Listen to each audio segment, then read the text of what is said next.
Hello and welcome to Champ Select, your go-to competitive Legends of Runeterra podcast. I'm Alex. As per usual, joining me are my two co-hosts, Noble.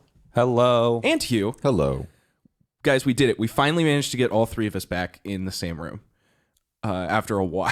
Yeah, absolutely. A little bit of time. After weeks and weeks. Yeah, which is actually, I guess, like real quick, as a quick overview, we're going to be talking about Worlds. This is, I think it happened last weekend at the time that we're recording this. So people have gotten to see it. It's set in a little bit. Totally. I'm really excited to talk about Worlds, the meta in general. As a like real quick update on us, the three people in this room, our actual ability to record and publish these episodes as of late has been somewhat hit or miss, just because there's like so much going on in each of our lives right now. So I wanted to touch base real fast, give you all a quick update that like we really appreciate you all sticking through, listening, dealing with the inconsistent schedule. It's not something that I'm particularly happy has had to happen, but there are some things in life. I'm dealing with moving. You were dealing with moving and travel, Noble. Totally. I just started graduate school this week, so really busy. But I think that things should be settling down in the near future, and we should be able to get back to our consistent, every week, same week upload recording schedule. Yeah, it might not be the same days that it was before, but we'll figure yeah. But things are settling down now. It was like really tumultuous there for like 2 or 3 months, but things should be settling down in the near future. So I just wanted to sort of give that a quick preface. That well, except Hugh. Hugh's our rock. He was just always here. He's just the best. Respect it. Yeah, these two are the crazy people who just can't seem to sit still for 5 minutes, but I'm around. That's why we keep him around. Oh, yeah. Okay, but anyway, obviously, the Legends of Runeterra World Championship happened last week, and it was sick. Yeah, it was sick. It was so sick. So, I mean, we had a little bit of, or rather quite a bit of negative feedback about the World's qualification process, rightfully so. But, we did end that with like a little star of hope of like, you know what? This wasn't Worlds yet. Like, we still hope that Worlds is going to be cool. And much to Riot's credit, it was really awesome. Good. Casting team, nailed great. It. So lot of names. Swim. The host. Oh gosh, I'm blanking on their tag, but Boulevard. They were awesome. Yeah. Really good. The Legends of Runeterra community, like in general, the casting talent, the players, whatnot, really good at it. Absolutely. Like really good. The gameplay was so good. It was really clear that all these people belonged there. Like so clean. They were talking it was on like day. They were talking after the cut to the top 8. Like I don't think I watched this person make a mistake over there. All 9 games that they played the day before or whatever, and it's just like people were just playing so well. The deck choices were really cool. For those of you who didn't watch the broadcast or who want a reminder, there was a top 16 that was in 4 groups, correct, and then the top 2 people from each group made it into the top 8, and then there was a single elimination bracket from there. Which was super cool.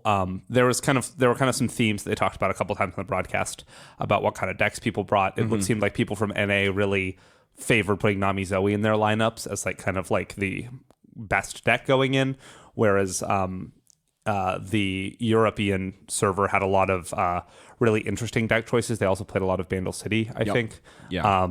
Although there was just a good amount of Bandle City in general, and then shocking no one. yeah, absolutely. And then the Asia Pacific region had a lot of really wonky creative decks that were super, super cool. Yeah, the tournament was great. Like I really cannot stress how high the level of play was at that tournament. It was really insane how good those people are at Legends of Runeterra. Like it really was like watching a masterclass. Like totally. Yeah. Those games were so interesting and they were so hard, and like almost every time people would, I'd sit there, I'd think about the game, like, and this is a great exercise for those of you at home that maybe want to actively improve Legends of Runeterra. If you aren't watching a tournament live, I highly recommend like pausing the video occasionally, like on YouTube if you're watching it, and like thinking about what you would do on this turn. Totally. And then like, and you really have to be like very diligent about like, you can't be like, maybe I would do this, maybe I would do this play. Like, that was one of them. Like you have to be like basically willing to commit. Like, this is what I would do this turn in this order. And it's a little bit harder because Legends of Runeterra priority like changes back and forth so much. And also because you know their hand because you're watching the broadcast. Yeah, but like, but so it's not perfect, but it really does help in like thinking about why players are doing certain things as opposed to other things as well is like really enlightening, I think.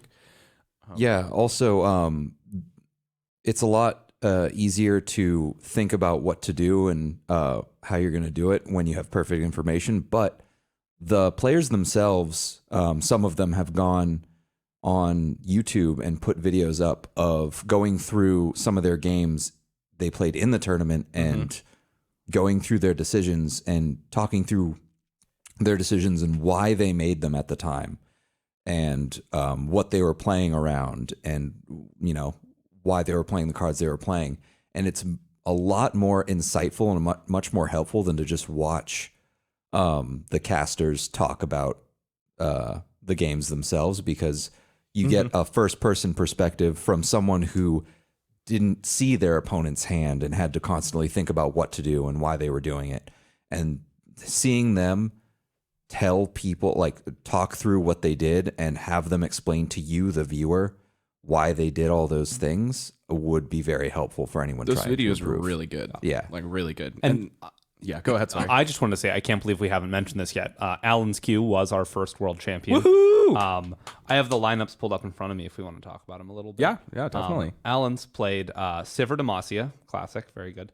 Draven Caitlyn, and the sweet deck of the weekend, Shellfolk Ezreal. Did y'all get a chance to watch Vi. much of that deck? Yeah, Ezreal Vi. It was crushing. I didn't see a single game get played with that deck because it was always banned whenever I looked at the screen. Yeah. So I've been playing a little bit on ladder. It's a Bandle City Piltover's on deck, and so Shellfolk is a Bandle City card, right? I believe so. That flew a little under the radar, I think. It might be PNZ. I'm not 100% sure. Yeah, that flew a little under the radar to me. I don't know if we even talked about it in spoiler season. I don't think so. I think we might have mentioned it briefly, but like it really does not read that crazy good. Yeah. I would say so. I wouldn't blame anyone for not paying too much attention to this one. Yeah, it's a 6-mana 4/6. It is in fact Bandle City. It says when you pick a card from randomly selected options, create a copy in hand and reduce its cost by 1. And once again, it's a 6-mana 4/6. And this just turns out to be a huge card advantage engine. And that's kind of what this whole deck is built around. Yes, it levels Ezreal sometimes. Yes, we have Vi to interact and like the classic, like we have Pokey Sticks, Mystic Shots, that kind of thing. But this card is so powerful. It's insane how good like play a thing, draw a card, make that card cheaper is. Yeah. And I was talking a little bit how like on the last episode, I think we got a listener question, Hugh, we were talking about like, or maybe it was 2 episodes ago, regardless, where somebody was like, what archetype do you want to be like a little bit better? And I was like, I really like these like kind of like control-y things that are like using spells to draw cards. And like I said specifically I wanted the Shadow Isles cards to be better, but like regardless, I love this card. I love that deck. It's so cool. Like your 6-mana 4/6 that's just a value engine creature. That's everything I want. Time tricking, making a copy in your hand, sick. so good. There's that 3-mana 3/3 that says look at the top 5 cards of your deck and make a copy of a spell from among them in your hand. And when that also makes a copy of that spell that costs 1 less and is not fleeting, it gets really good.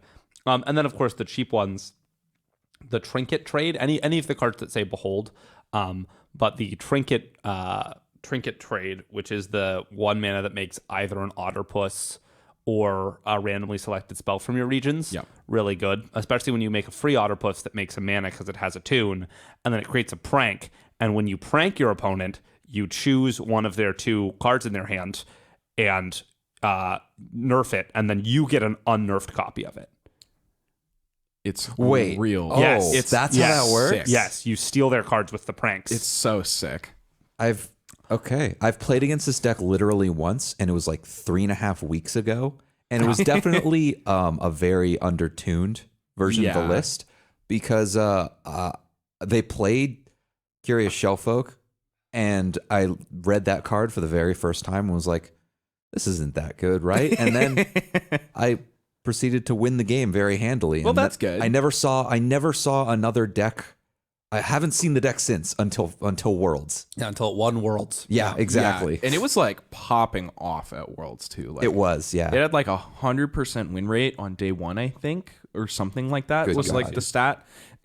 That might not be the exact timeline, but it had 100% win rate for a large portion of this tournament. Yeah. And then it started getting banned more. Yeah, and a large part of that is getting to play Conchologist, Loping Telescope, Mystic Shot, Thermo Beam, like There's just so many Pokestick, good like, cards. Yep. And then, Sump Fumes was really impressed me when I played the deck, just as the 3 mana, 2 damage, but 3 if you've put an extra card in your hand, which of course this deck does very, very easily. I've bolted a lot of Dravens with it. And then also just getting to play Aloof Travelers, of course, which is another one of the cards of the weekend. That Aloof card is Travelers very, very is unsurprisingly an excellent card that only gets better in the hands of the best players. Totally. It's just like the amount of information you can get from playing an Aloof Travelers is really like, it's a lot of information. Knowing what the highest CMC card in someone's hand is, like it can just be so relevant in so many different spots of the game, like you trying to snipe Scions out of your opponent's hand, that type of thing. You kind of have to navigate around these Lost Souls and whatnot. But Totally. Oh, yeah, like I slammed one against a Draven Scion deck, and it discarded their Draven, and I was like, that is so much information about their hand. Like, they don't have a Lost Soul, they don't have a Scion. It described survival skills. So, but it just survival skills. Yeah. But it told me that I didn't they didn't have any at the top end, which was very, very helpful. Yeah, really nice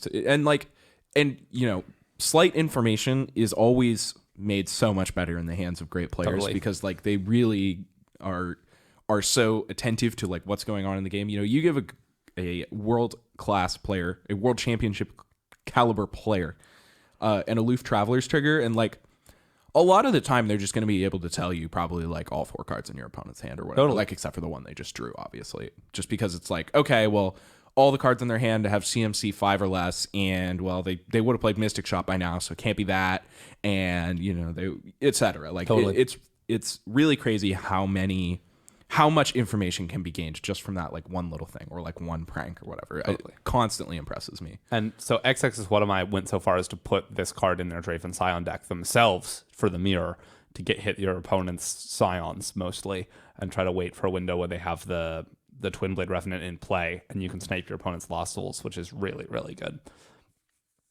Then I saw a lot of turns where the second Aloof Travelers just absolutely destroyed, ripping both copies of an expensive champion or something. Oh, card's just so good. The card is absolutely insane. That card really overperformed this weekend. I would say, I'm not too surprised about it, to be honest. Like it kind of feels like a little bit like the like Zoe Lee thing, where like it's like all the best players are like convinced this card is like completely absurd, but it doesn't feel quite so busted to most people on ladder. Yeah, like just because like people just aren't exploiting it as hard as they could be, or aren't playing it. Like it's a really hard card to play. Also, the top 32 people on planet Earth who are the best at Runeterra are so far above like the next 200 in skill level. It's crazy. Yeah, it's the gap between the top 50 and the top 300 or whatever is large. Is pretty big. Yeah, it's just a huge chasm. Like yeah,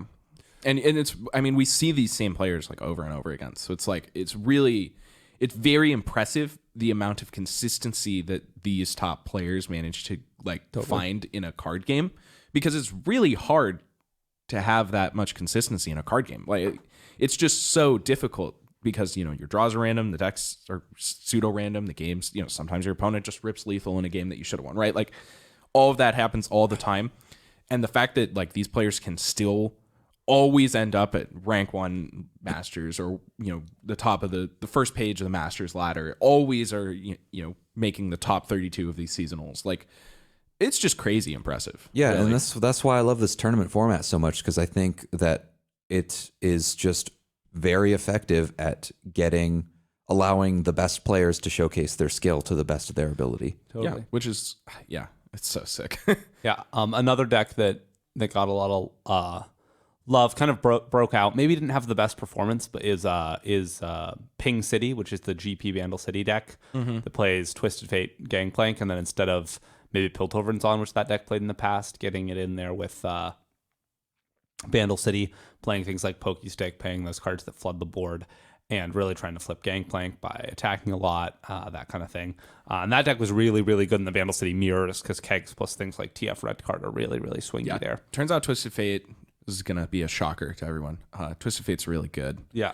So it's the Twisted Fate Red Card is like, that deck seemed, I love the idea of that deck because it really solved the problem of like, I'm playing an Avalanche deck against like Vandal City or whatever. And like we've talked about this in the past where like you can just clear the board against Vandal City like 3 times and then their hand is still like 5 cards that are still going to draw more cards. Yep. And it's like infuriating. But it's like that fixed the problem of like, okay, my plan is to get rid of your units and eventually win by I'm going to proactively play units that are going to kill your units and keep deploying my own units such that I'm going to deploy a huge board. If you deploy a huge board, I'm going to punish you by getting more and more mana because like the mana efficiency is really kind of a big part of those like Vandal City like creature mirrors. And so like you get to attack them on the mana efficiency front and punish them by having a big board. And like if you try to fight back, right, against this GP deck or this TF deck, sorry, you are just opening yourself up to getting smoked by a Twisted Fate wiping your board, like, Keg Twisted Fate, just like, 2ing your board, and 2ing your board is usually killing everything. And so it's like a really hard tightrope to walk as a Vandal City deck against that deck. So I really like the theory behind that deck. Totally. Like I saw that deck and I was like, oh man, that makes so much sense. Like that's one of those decks that's like, God, people are so much better at building decks than I am. Because, like, we've talked about this problem before, and I'm like, I don't know how to deal with it. And you're like, I don't know how to deal with it, So it's like, I was blown away by how creative and impressive these decks that were brought were. Totally. And this impact keyword is really, really good. It's showing up in all these decks, but like Stone Stackers and Tenor of Terror, both really closing out games. I didn't realize for longer than I would care to admit that if you didn't block it, the impact still happened. And it was like only the 3rd or 4th time I played against the mechanic, but I just like blocked them a lot and then maybe didn't notice the point the 1 or 2 times that I didn't. But it's real good. It attacks for so much damage. Like it just really adds up. And like when your plan is just to, especially when you're getting Gangplank triggers off of it, like it's really good. Yeah. So like it's really not that hard to see why this deck is good. I think it just kind of looks like a pile at first glance, but the more I think about like the meta in relation to it, deck also playing like 3 double ups, which are pretty brutal. Yeah, like that deck will just kill you, man. It's crazy. Let's see. The other like we talked a lot about the Vandal City cards, but I think the other deck that's like was really very prevalent was just like various Draven midrange piles. There were a lot of various Draven piles. I think 14 of the 16 players brought a Draven deck. Of some kind. A lot of them were Draven Scion. But honestly, Draven Scion is really a mid-range deck. It's like a mid-range deck. Yeah. And there was like a reasonable mix of Draven Scion, Draven Caitlyn, and a little bit of Draven Ezreal. Yeah. And various Draven mid-range decks were definitely the most represented part of this Worlds. They also made Noxus the most popular region. Yeah, and I gotta say, for Draven appearing in 14 out of 16 lineups, I'm not too upset about it. Me either. The game, every Draven game was interesting and interactive, and it was fun to watch and close. And like, I'm willing to say, like, I'm pretty willing to say that this is the happiest I've been with a quote unquote best card in the game. I think it's Draven. I really do. And I think that is, he's been one of the best cards in the game. He's been like my vote for like the best designed balanced champion for a long time. Like, totally. If this is where the game is, this is a great spot to be. Like, this is not Aphelios being the best champion in the game and these like awful, sloggy, flippy, super grindy Aphelios mirrors. Like, the Draven mirrors are dynamic. They're interesting. The card does a lot of different things. It's a super well-designed card. And it goes into many different decks. Yeah. Yeah, because like playing against Draven Scion and Draven Caitlyn is very different, even though they're both trying to do this Draven thing. So like, it just doesn't, having those decks be so different and both be like Draven centered just means that the games don't get boring nearly as fast. Like, Yeah, totally. and I've been playing a lot of Draven on the ladder. I've seen a lot of Draven on the ladder, and I never mind it. I could play against Draven. Current, I feel like I could play against Draven for the next like 3 years and be like thrilled about it. Yeah, and it doesn't ever feel unreasonably unfair. Like, obviously, sometimes you're like, man, that card's really good, because it is. It's the really the good. best card in the game. But, it's not... I don't think it's an unfair It doesn't card. feel unfair ever. Like, the most unfair it ever feels is when you like discard a survival skills to an axe.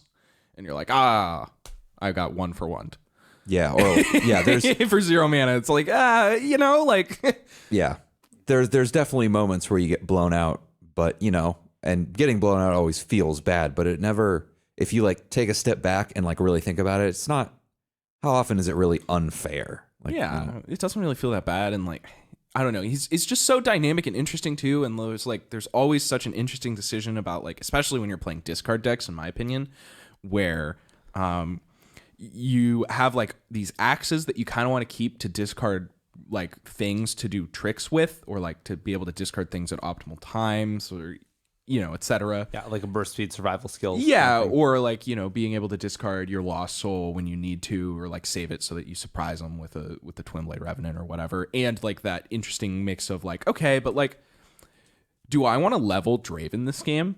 And like, leveling Draven is like kind of one of those things that doesn't really happen a whole lot, but whenever you like think to yourself like, this could be a level Draven game, and like go for it, I just feel so smart, because I'm like, man, I did the thing that you don't do very often, and it was so good this game. Like, the fact that he gets overwhelmed, yeah, no, the overwhelm makes a massive difference. Yeah, like, it's really, his flip side is no joke. Like, it's really good, and like, people just don't level him that much, and I get why. Like, there's so many good things to be doing with Draven's axes that leveling him up is like the 5th most common thing.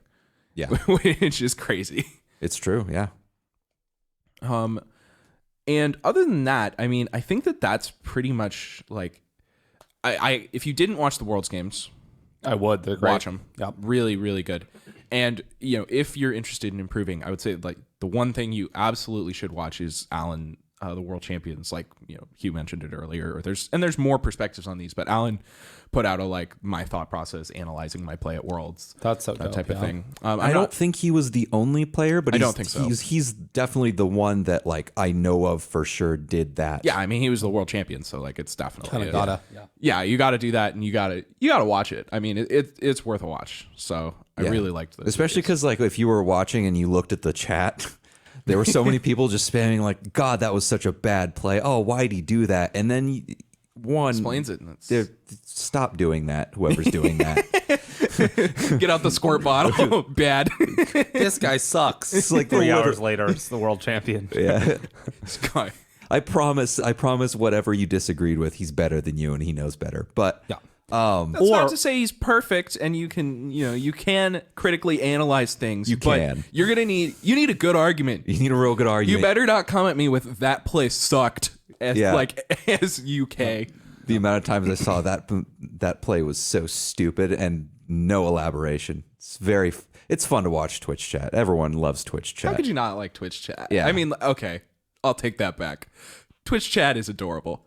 There I you like go. Twitch chat. There you go. That's a good way to put it. I can understand how you could not like Twitch chat.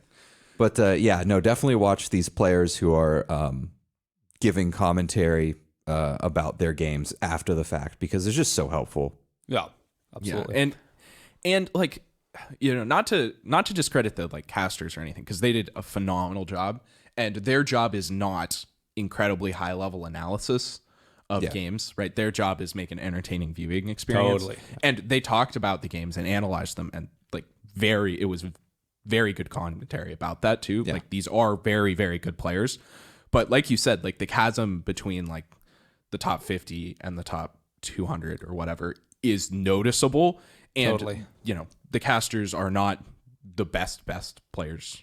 Yeah, and Because, also they're not their job, playing, right? Their job first is to Be entertaining. Yeah. Yeah, Be really hyped. absolutely. Be like, oh, sick. That was so close. Like, can they rip a puff cap? Woo! Like, yeah, like Yeah. that kind of thing. And, so it's awesome to be able to see it from the players themselves. Yes, exactly. So you really get a different experience, basically, is kind of what I'm going at. Like, if you care about, like, the really technical, really nitty gritty grind set, like, why are you in the dirt? Like, why are we playing? What are we playing around on every given priority?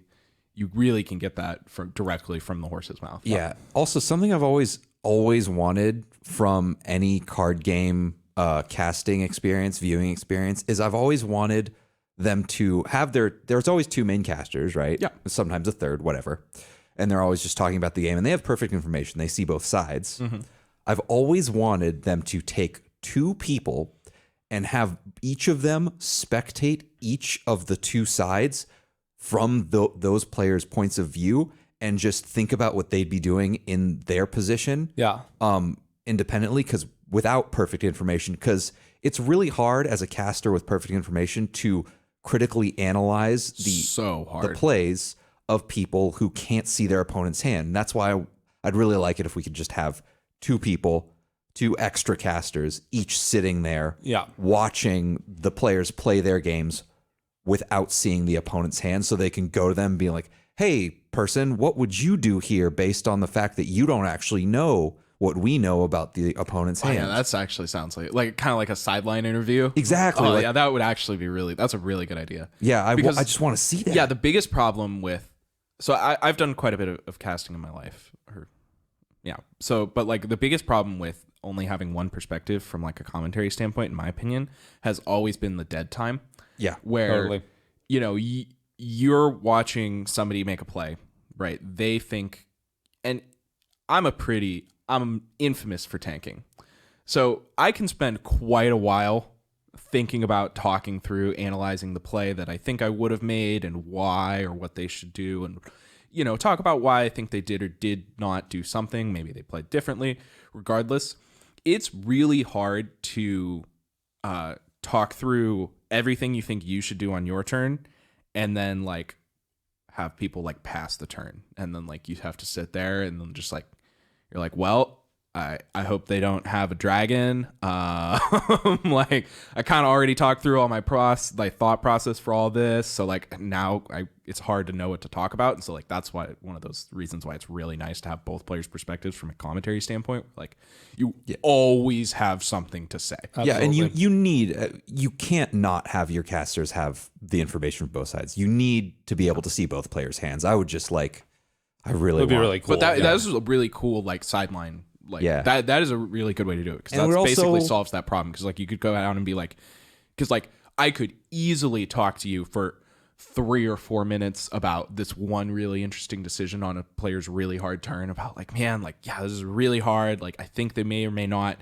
have get excited here for these reasons, but like if they just drew get excited this turn, like am I just gonna like go for lethal? Like if they have get excited, they try to kill my Draven after I put like 3 axes on it or whatever, I get blown out, I discard my whole hand. Like I don't know, there's a million different really interesting situations, obviously, and yeah, that's a really good idea. And I on top might of that, it would investigate help. It would help highlight the skill differential between the best and the close to the best. Yeah. because you're sitting there with this random person who's definitely really good at the game, watching this other person trying to figure out like what they're doing, who's the best at the game, one of the best at the game, and the differences in their thought processes would further highlight the skill gap. Absolutely.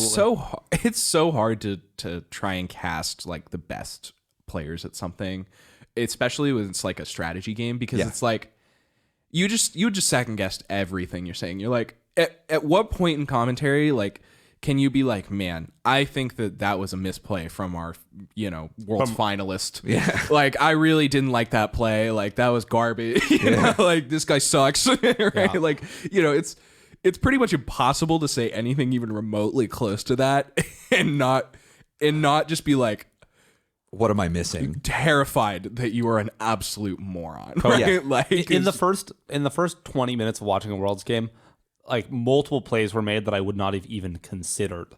Like this Draven Scion player, like axe discarded a Grenadier to like block to like to like get a really favorable block on a guy, and I was like, I would not have seen that. Absolutely 100% would not have realized that I could display this unit that I usually deploy offensively with a burst spell, to block during my opponent's turn. Yeah, they're just they're crazy. They're really good at the game. I really can't say it enough. Like we've been saying it a lot, but man, those games were really good. Oh yeah, so good. And like and the drama hit too when it needed it to. There were insane outplays that led to perfect card top decks for lethal. It was like so good. Like you just watch somebody have to play like literal perfect for 4 turns to set up the ability to draw one card. Just for the chance to top deck and get excited lethal, or and something. then they get there. It's like, that's so sick. Like, they played perfectly. This is absolutely deserved. And then you like feel for the other guy a little bit, of course. But, of course. But like, he also got stunted on. So that one's going on Twitter. You hate to see it. You really don't want to be the guy on Twitter who get excited off the top, right? You never want to be the guy in the montage. You want to be the guy posting the guy who montage. gets bonfired. You want to be the bonfire. Do not want that. That was a Magic joke about a famous Magic clip, but good Magic clip. It's good Magic. Bonfire off the top. Oh, so anyway, that's basically the Worlds meta and the Worlds as a whole. The meta as a whole has been really interesting. I know, Noble, you've been playing. You wanted to talk about a little bit of this. Yeah. You've just been kind of a lot of fun with that Curious Shellfolk deck. Good amount of success. Hanging out in hanging out in low plat right now. Just recently ground up there with. I played a good amount of Draven Scion too. That deck is just still so good. It's so. I'm really liking the more mid-rangey leaning builds. They're very good. A lot of Twin Blade Revenants. Cleaning it up infinitely. Lost Soul is messed up. We've said that before. Yeah, I feel like we could say it like every. That card week, might be on the nerf docket. What do you even do to that card? I don't know. Make Twin Blade Revenant like a 4/2 or a 3/3. Yeah, to start at least. Sure. But it doesn't stop the core gameplay loop. I saw some people suggest that they should nerf it to only make one twice or something. No. The one that I thought was hilariously bad was somebody wanted to nerf it to a 3 mana 3/2 with Challenger or something instead of its 4 mana variant. And I'm like, wow, we're just gonna make the card better and get Twin Blade Tri-Beam triggers. Yeah, I was gonna say, what do you? That is the most heinous idea I've ever heard. Yeah. But Alex, it dies to Mystic Shot now. It's like, oh no, God, Mystic Shot. Oh God, get exciting! That card is the worst feeling in the world. It's like a 5-for-1. Yeah, you 2-for-1 and yourself. It's still going. It stays going. Oh God, it's like a 5-for-1, and it just keeps counting. Something I keep seeing people saying are like, well, what if we just make a Twin Blade Revenant once or twice? I'm just like, how does that even work? How do you track that? I mean, what does the card you just take say? away Twin Blade Revenant making a Lost Soul when it dies, but it really changes the card. Yeah, well, that's a huge nerf. Yeah. The card becomes bad at that point, right? Really bad.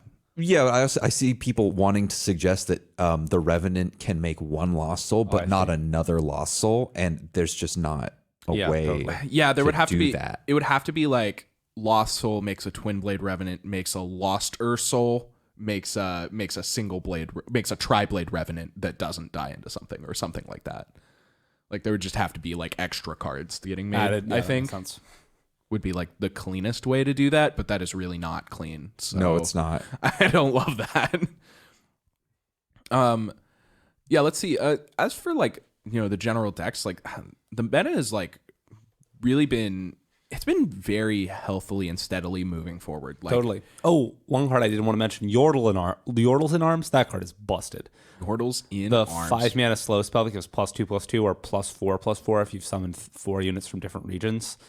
It felt like all the Bandle City cards or decks are that instead of the Bandle Tree now. There was very little Bandle Tree at Worlds, but there was a ton of Bandle City. I'm relieved. And a ton of slow and a ton of that card. I'm so happy that I'm not gonna have to eat that one because I was like, man, I really think that these just make your dudes big and attack you is way better than these Bandletree things. I think people are gonna get there. And then like the next week after I said that, it like went the complete opposite direction. There was like the 9 Bandletree deck that like qualified for Worlds. I was like, oh no, I'm really gonna have to eat my shorts on this one. Yeah. but Yordle Arms plus rallies and poppies has been a very, very effective combination. And also Lulu. I played this Lulu Poppy deck that reminded me of the deck's so good. Of the like PNZ Lulu decks of old. Do you remember where you like with like Jinx? Yeah, Jinx Lulu. Yeah. And so that was cool. Yeah, I would real quick, I would love to address the Poppy thing. There's been a little bit of Poppy discourse lately. People have been unsurprisingly, people are calling for nerfs. That card's really busted. Poppy has been kind of a point of contention, and I would really like to advocate for the leave Poppy alone train here real quick. And I do not believe that the problem with these like various Bandle City decks is Poppy, and I don't think that making Poppy a little bit worse will solve the problem. And it's really just because of like the fundamental plan of Bandle City is like small dudes that make dudes. Like basically that's the thing. Like they're going to have a lot of cards. They're not very expensive. They don't have very good stats because of that, right? So like Poppy is just like a glove, basically, like the crystal slipper for that particular subset of like things that we're doing, in that Poppy just becomes the best champion for your Bandle City deck because your Bandle City deck has a bunch of small dudes, basically no matter what it is. And so like, because you're playing cheap small dudes that draw dudes, Poppy making like all of your cheap small dudes that draw dudes better is so insanely good. Yep. Which is hard because it's like at one point, like maybe like Poppy is the card to target because like that is like kind of the weakness, is that like, yeah, like now all our things aren't actually real threats, and like, you know, it's going to be hard to actually make them relevant. But I really am not sure how bad Poppy would have to be for that deck to not want that, is kind of where I'm getting at. Because like I just can't. Poppy is so good at doing that. I just don't know how much worse she would have to be for there to be a better champion for you to play in your like Bandle City pile decks. Totally. Yeah. It's kind of where I'm at. Like I really think the problem is more the dudes that make dudes. Like Mare, maybe. Yeah, like Mare is the first card I would say. Like that, if I was to nerf anything about Bandle City, my first card I would look at would be Mare. I think for sure. I agree with that. Like the fact that if Poppy was a 2/2, I'd be like, I wonder if they play it. The fact that I'm not instantly like, no, the card's gone. Like I'm still thinking about. Yeah, like her stats just like almost don't matter. Yeah, she just needs to be the same size or bigger than the rest of your board, and that's what matters. Yeah, that's the only thing that matters. Like as long as she's like, and like everything has 2 power. So like like 4 mana 2/2, like that one might be bad enough just because it dies to everything. It's probably bad enough, but you know, honestly, maybe we're thinking about it. Like maybe not, right? Like it really is the problem, is that like this is the exact thing that these decks need. They're willing to pay a premium for it, like because it's just so good. And it, you know, kind of Yordles and Arms kind of is very like, similar. Answers this like the same thing, and that's like I really expect these like various buff and rally things to be like a staple of the Bandle City archetypes for like the foreseeable future until something major changes, basically. Because like I just can't imagine having anything better to do with your board of like a 2/1 that drew a card than make it an actual threat. So okay. I think that unless you guys have anything else you want to add on to the meta or worlds or anything, I think maybe it's time to get into our listener questions for the week. Yep. Starting with our question of the week. This one comes from Emma Kayla. They ask, now that all of the other regions are out, is it worth taking another look at region lock, no overlapping regions between decks, as a tournament format? I guess I'll go ahead and start this one off. So I think that region lock, I was more into it. I liked the idea more before Bandle City, because Bandle City's thing is this like dual region thing, basically. So like, you know, if I'm playing a Bandle City deck with Poppy in it, right? Like Bandle City Noxus with Poppy in it, right? Sure. Am I now locked out of Bandle City, Noxus, and Demacia? No. No, you wouldn't. You're locked out of Bandle City and Noxus. Okay, I would think so too. But I don't know. That gets kind of muddy, which I don't love. And also, like, I think region lock is a cool idea, and I like the idea behind it a lot. But I think that there are other things I would like more. Like, I think like collection lock or like card lock interests me more than region lock, personally. And to be honest, they probably function kind of similar in a lot of situations. But, you know, there would be some exceptions to that, without a doubt. All that being said, I'm down to try anything, like at least once. So like, I would love to experiment with region lock at the very least, is kind of where I'm at. I'm not the highest on it, but I would love to experiment on it. One thing that I would be questioning about region lock is because of multi-region cards.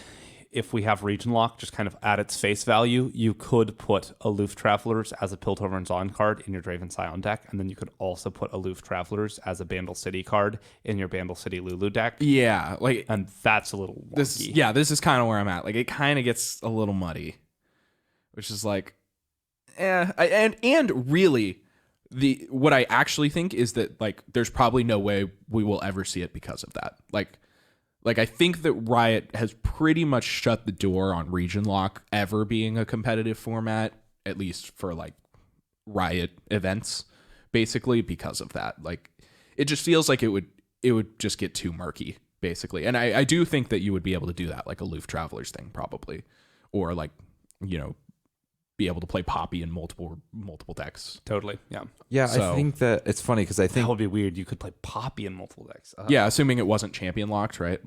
I think that both of those scenarios just make perfect sense and like can be done. Like in my head, It could be done, yeah. in my head, region lock just means when you look at a person's deck, what two symbols are there? They can't match the symbols on either of your other two decks.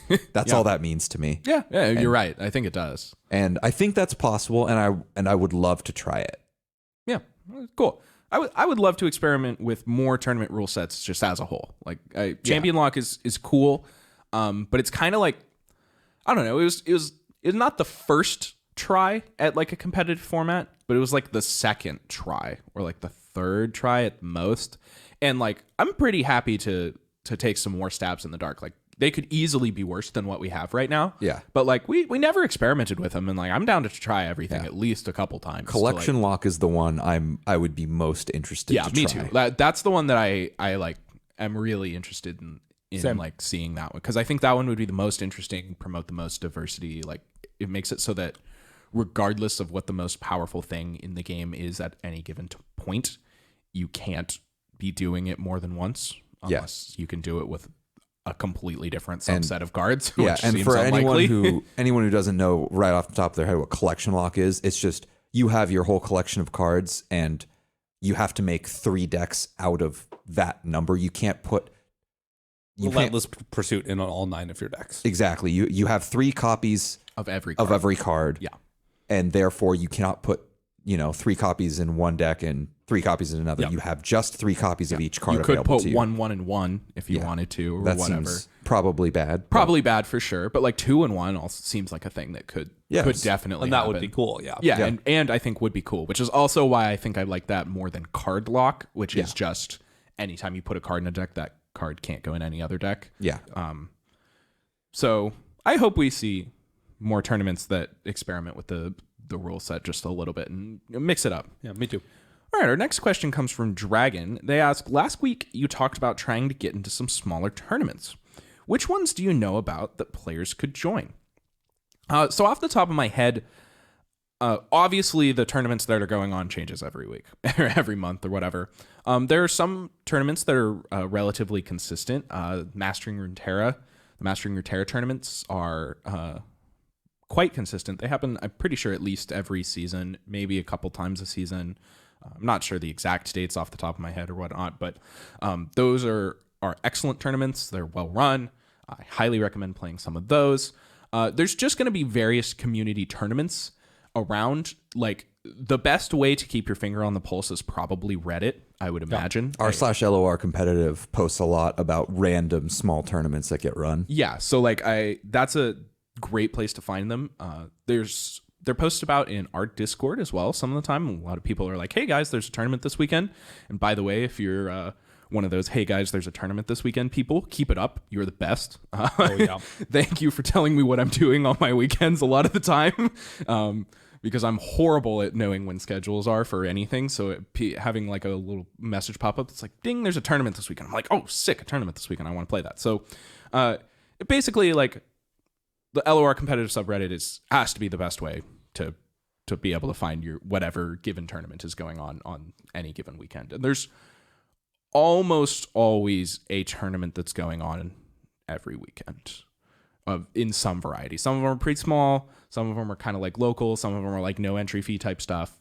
But you can definitely find a place to play competitive Legends of Runeterra most weeks. So, which is a good place to be. And I suspect, like, as LOR keeps getting bigger and bigger, like, we are very likely going to have probably large scale tournaments almost every weekend in the future, especially because it's online, and especially because they Riot talked about integrating that like tournament client straight into the game, which we haven't seen yet, but I still hope we get, because that would be so nice. So nice. Yeah, and like on non-worlds patches too, like there will be more for sure. Yeah, and absolutely. like we've had ones where there was one every other week pretty well. So. Absolutely. Yeah. Our next question comes from Mr. Purple, aka Ben. They ask, going off the Burnout episode, what other modes, formats, etc. would be helpful with Burnout? Yeah, do you want to take this one, Noble? Me and Hugh talked quite a bit about Burnout. Yeah, I haven't had a chance to listen to that one, so I don't know exactly. It was what a good one. About. You should listen to it. Yeah, I will. Self-plug. Yeah. Yeah. What would you say were that you talked about the most? Yeah, so I kind of want to know what my not to step on. My like big recommendation was to play tournaments instead of just ladder. That's a good one. And that's gonna be my answer again. Like I said it last week, and I tried to hammer home how much I recommended that, and so now we're just getting the second dose here. Yeah, and my answer was basically the same with gauntlets, just running the gauntlet multiple times. Go play tournaments, like really. Oh, I see. Instead of even if you fail the first one. Even if you fail the first one, or even if you win the first one. The tournament format is so interesting, and it's so different from ladder. It's a shockingly different experience. It's a breath of fresh air. So much more fun. You care so much more about each individual game. At least I think personally, it's easy to get lost in the sauce on your 7th game of ladder. Oh yeah, right. Just get slogged down in the 6th Draven Scion mirror you've played or whatever. Miss a thing and like until right. And it's just like it's such a different exercise in mental endurance as well as like being invested in every given game, because like your tournament record is like, I would say probably for most people more important than any given ladder game, right? I do think like switching up your deck, I would want to say too, is huge. Yeah. Like I've gotten really burned out on playing one deck, and just getting to do something else for a little bit, absolutely huge. Yeah. And basically just like variety. Like variety is my biggest piece of advice. Totally. If you are burned out on something, it is probably because you are doing that something too much. Yeah. So like change it up. That something could be playing Draven Scion. That something could be playing ladder. That something could be as generic as playing Legends of Runeterra, right? And me and Hugh talked about this too. Like it's okay to just take a break for a little bit, like if you want to. Yeah, absolutely. Like that helps with burnout a lot. If you're really into this new game that came out, whatever it may be, Nickelodeon All-Stars Brawl is coming out on October 5th. That's sick, yeah. And I am very excited. So like I'm going to be taking a couple days off Legends of Runeterra to just like slap the shit out of people with SpongeBob. Hell yeah. So like if you aren't doing that, I don't really like you. What's wrong? Come on. How are you not buying this game, right? Like, so like, do the things that are making you happy any given day that you want to be doing. And you're not going to get burned out if you're doing the things you want to be doing and you aren't forcing yourself to do them is like basically where I'm landing. Yep. And also really, really play tournaments. Seriously. So good. All right. Our next question comes from Stan Fablois. They ask, will Hugh switch from Pirates to Poppy Ziggs? I've considered it. I've played against the deck a few times at this point. I don't know. It's I love Poppy, but I think I don't know. Pirates is like, I know it so well. I've played it so much, but I'll definitely like run the deck for a bit and see which one I like better. At the end of the day, if Poppy Ziggs gives me like an 80% win rate, I'm gonna play it. Like, what do you? Yep. Yeah. That tracks. I haven't really seen hardly any of that Poppy Ziggs deck. Can you tell me? Really? Yeah, can you tell me a little bit about this Poppy Ziggs deck? I mean, I can imagine. Is it just like Poppy and aggressive stuff? It's basically so. I take it we're not trying to level Ziggs on this deck. Or are we? You don't need to try. It's just so easy. It's just so easy, really. Yeah, Okay. yeah. So we are doing it. You know the Talia Ziggs deck? I do. Just take out Talia and get adds a little bit more just more aggressive stuff. dudes. It's lower to Yeah. the ground, and it turns out that like Ziggs is just a really good aggressive creature, and then when it turns into a 4/5 off of your Poppy trigger, like what do you do? That is ridiculous. Yeah. So you could. Yeah, He's that so just big. sounds really Yeah. good. Like they're just two really good aggressive champions that are just going to attack you, and like, can you deal with this? And then you don't really like think about how much damage his passive does when he flips, but it's a lot. Oh, it is a lot. It's a ton of damage. So much. Yeah, like that. Ziggs' flip is no joke, Yeah. and his front side is just good. Oh, Do you yeah, know it's- that he deals 1 damage to his blocker? Yeah. That's ridiculous. Like you can't even block him with 1 toughness units. It's the misfortune effect. It's so good. You can. It's just It just awful. feels bad, Yeah, yeah. you can. It's just awful. I had one. I played a game where, my opponent was playing. It was some really weird Ziggs Shurima deck. I think. Yeah. It was some weird Ziggs deck. I think he was playing Ziggs Lee Sin. And he like lucky finded his Ziggs and gave it Challenger and was just demolishing my whole board with it. And I lost that game. It was not close. I was very sad. I was like, it was like, this was like day 2 of the expansion or something. Yeah. So like, this was a while ago. So take it with a grain of salt. That makes sense. And that was in fact the time when I learned that Ziggs dealt 1 damage to the blocker. He like gave his Ziggs Challenger and then like pulled my like 4/1 Twin Blade Revenant or something. I'm like, Ooh. oh, this guy's a moron. Like, what is this? And then I just like slammed the space bar and my guy died. I was like, what? Who's the moron What? now? I felt really dumb. So,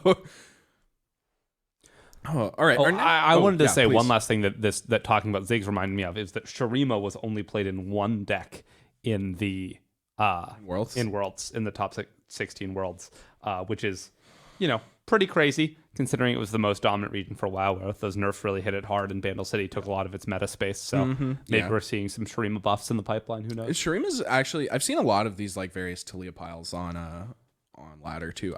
There's been some Talia Malphite running around in the Masters ladder lately, which I feel like somebody needs to put a collar on that because like that something clearly went wrong if that's what's going on our ladder. So maybe we all need to as a group like decide that we'll play good decks again so we can get that Talia Malphite out of here. Oh yeah. But I actually have heard that it's really good. So Yeah, I mean, we'll see. Hugh sent me a deck list at the beginning of like an expansion or 2 ago that was like, this deck's the truth, and it was a Talia Malphite deck, and we had a really That good deck was result with it. Yeah, everybody in our group chat was like a combined like, well, it must have been like 50-5 or Yeah, something with the deck. some just and I obscene could number. not win a game with it. Yeah. And then there was just me who's just like 0-5. Guys, are you sure this deck is good? 3 games later, 0-8. Like, guys, okay, really, how do you win with this deck? Me, 3 games later at 1-10. Like, Yep. okay, I figured it out. I won Won a one game. I cast Unstoppable Force and my opponent scooped. Me at like 1-15, like I'm done. I'm done. I put 16 games of faith in you guys, and I am at plat 4-0 LP. But everybody else was winning a bunch with it. Meanwhile, in Diamond, with the rest of us. Cruising. It was that's literally what happened. Everybody like, I remember this so well now. Is like you guys all played that deck. you all just like jutted out ahead of me. Yeah, we all cruised to diamond in like a day. Yeah, and I was then just you like just tried. hard stuck plat for like a week and a half, and then just like tilting my mind off in plat 4, and then eventually I had to piece it together, and then I seem to remember some funny story about me getting the Masters before the rest of you. So Oh, you did, all right. as per usual. Our next question comes from Yost with the most. Bandle City Lee is apparently a thing now. What dead archetype will adding Bandle City revive next? Okay, so real quick, Bandle City Lee. That deck is real. Yeah. Very good. Didn't know it existed. Very good. How are we like killing with Lee? Okay, so it's Lee Sin Fizz. Okay. Oh And, my. Oh yeah. It's That's- not like a crazy Lee. It's That's not Delver. nearly as all in on Lee combo. Okay. And instead we're just playing like a lot of really good cards. Okay. And so it's basically just like all of the good Bandle City cards. Like it's let me get us a list. Let me just get up a list. We'll take a look at this one. Here. You guys vamp about the next. What do you think the next Bandle City archetype So will Bandle be? And Come back to successfully me. I'll get the list. revived Feel the Rush, though not by being in it, just by the fact that Feel the Rush kind of stomps it. So I don't know if that counts, but I ran into Feel the Rush on ladder and the game was impossible to win. Like 2 Avalanches, a Withering Wail, and a Blighted Green, it turns out is enough to get there. Yeah, that makes sense. And then they actually can close out the game by casting a spell. Yeah, instead of- they passed on like turn 8, and I was like, sick. They're not going to matron combo me, and I slammed past, and they untapped and then Feel the Rush me, and I was like, oh, I'm a fucking idiot. Yeah. Oh, there's Tryndamere in this deck. I'm a fool. Yeah. I don't. What are dead archetypes? I'm just blanking on dead archetypes. What are we? What do you think? Well, I don't know. Maybe They're it's pretty dead hard. now. I've got a really good answer if you want one. Yeah. What do you? Yeah. I've got a Bandle or Burble City. That's my Burble City. That's Oh, yeah. That one could be. Burble that one Fish, could yeah. happen. Isn't that just what the Fizz deck, like Fizz existing as in Bandle City now? That's Fiznami, right? Yeah. Or I've seen or like I mean, I've seen some. you can almost various say it's Burble Nami Zoe. City. it's not, but it's a similar Yeah, play pattern. Like yeah, it's combo. I've seen Fiznami. Yeah. A little bit. I don't know. I feel like Burblefish is. It's maybe not dead, but like I don't know. We're not great brewers here, so I mean, that's fair. I mean, Nami Zoe is a Burblefish deck. But That's true, It's true, not true. like it's a Nami. like it doesn't feel like a Burblefish deck. Like I'm thinking more like TF Burblefish Bandle City, like with all the Bandle City spells as our draw spells instead. I mean, of like the old Bilgewater GPTF spells thing that is got nerfed. Ping City is an example of another deck that Bandle City revived. Yeah. having Pokestick in it. So that's pretty close. Okay, anyway, this Lee Sin deck. So it's playing. I'll just give you the list. It's 3 Fizz, 3 Lee Sin. Oh yeah. We're gonna test your guys' new Bandle City card knowledge, by the way. So there's gonna be a lot of ones you might not know. probably 3 Otterpus, 2 Yordle Squire, 3 Conchologist, 3 Eye of the Dragon, 3 Greenglade Duo, 3 Kelp Maidens, 1 Playing Green Glade Duo. Yeah, it's not like a crazy Lee Sin combo deck. Like this is an aggressive, elusive. It's more of a Fizz deck than a Lee Sin deck, to be honest. Interesting. What is the or at Kelp least it Maiden? plays more like that. Oh, is that the one? No, that's Marasi Warden. What is the? Kelp Maidens is the she's like a 1/2 that. She's like the better coral creatures, right? yeah. And then we have 3 copies of Purpleberry Shake, 2 Trinket Trade, 3 Pokestick, 3 Twin Disciplines, 2 Deep Meditation, and 3 Hidden Pathways. Is Purpleberry Shake the one that makes something into a 3/3? Yeah. Okay, cool. Yeah. So And then a bunch of the things that are 5 mana but become 3 mana draw 2s. yeah. And then basically a bunch of 3 mana draw 2s, and that's really the key to this deck is the 3 mana draw 2s are really good. Yeah, that seems right. And this is a really good Fizz deck, and you don't need Lee Sin to do 20 points of damage in this deck. Yeah, that's the key. Lee Sin really can deal 8 or 9 points of damage on like the end, like the last turn of the game, and that's enough. That's enough every time because you have an actual plan outside of just to draw Lee Sin and kill them with it, which is a real big problem that the Lee Sin decks have had for a long time. Yeah. This deck is really good. If you're a Lee Sin fan or a Fizz elusive player fan, I highly recommend it. I'm not I'm not confident that it's like tier 1 or anything. I haven't played enough games with it to I did not have the same experience that I had with like Lee Zoe the first time I played that or whatever. I was like, this deck is giga busted. Yep. Like, this is the best thing we could be doing. I didn't have quite that experience with it. But like, it's really good. And it's at the minimum insanely fun. So I guarantee you're going to enjoy losing your LP with this deck, which is the highest mark I could give a deck. Yeah, so. That's true. Yeah. All right. Our next question comes from Merciless Carinal. They ask, if you could remove 1 point of power or toughness from a unit that is probably a little bit overtuned right now to make it a bit more reasonable, which unit would you light nerf? Same for a buff. The commando, the stupid commando that makes stupid owl cats. Make it a 1/1. Make it a 0/2. Make you put in some work. Honestly, make it a 2/1. Just make it die to Pokey Stick. That's a good. Just make it die to Pokey Stick. That's all I want. It can be a 2/1. Or make it rain. Yeah, and make it rain. Yeah. And, unbuffed group shot. Like all of just everything. Make it die to everything. Make it die to all the Bandle City removal spells. And we'll play only Bandle City to beat our Bandle City. Yeah. All right. My nerf is I would take one health off of Twin Blade Revenant, I think. Card's just a little too good. If it died to Mystic Shot, it feels like there would be probably a little more counterplay. Or at least didn't often trade for 2 creatures. Yeah. Like it eats 2 things too many times. Like the fact that you already got a card's worth of value by the fact that you got to discard it. Like, if you just like discard Lost Soul to a Zonite Urchin, right? Like your 4-mana 4/3 with Challenger is basically already drawn you a card. Yeah. Then it comes down as a 4-mana 4/3 with Challenger. Like, nobody's going to write home about that card, but like it turns out it's actually just really good in almost every game of Legends of Runeterra. There are some decks that would just play a 4-mana 4/3 Challenger. Yeah, like they're just good, right? Like, so and I think that it eating 2 things, like the fact that it can even occasionally also then be a 4/3 that like 2-for-1's your opponent and then gives you back your card that's going to like. Yeah, it's sometimes it's just a 4-for-1, and that's a little bit much. That's insane. I might the first time. I might make Aloof Travelers a 2/4 or 3/3. I like that one too. Yeah. My other thought was taking a point of toughness off Bandle City Mare. Yeah, that one came to my mind as well. Do we have any buffs that you think like 1 point of power? Yeah, I want to give Badger Bear its power back. I want to slap people with a Badger Bear again. I have a kind of fun answer. Yeah. I want to give 1 power to Yasuo. Make him a 5/4. Let's make a 5/5. I mean 5/5, sure. Like, let's just give him +1/+1. He's already got quick attack. He likes attacking. It's kind of an aggressive, like it's an aggressive unit that like I don't know, the stun thing like wants you to be attacking because like you can stun their thing and then they can't block with it already.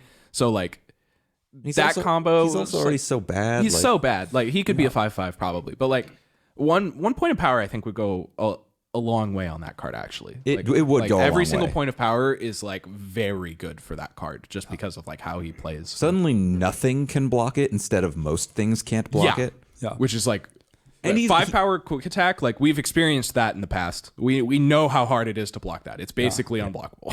And it's 4 mana. Yeah. 4 mana, 5 power quick attack. It's pretty good. Pretty good recipe. Yep. You got any slight buffs you'd like to see, Hugh? Slight buffs.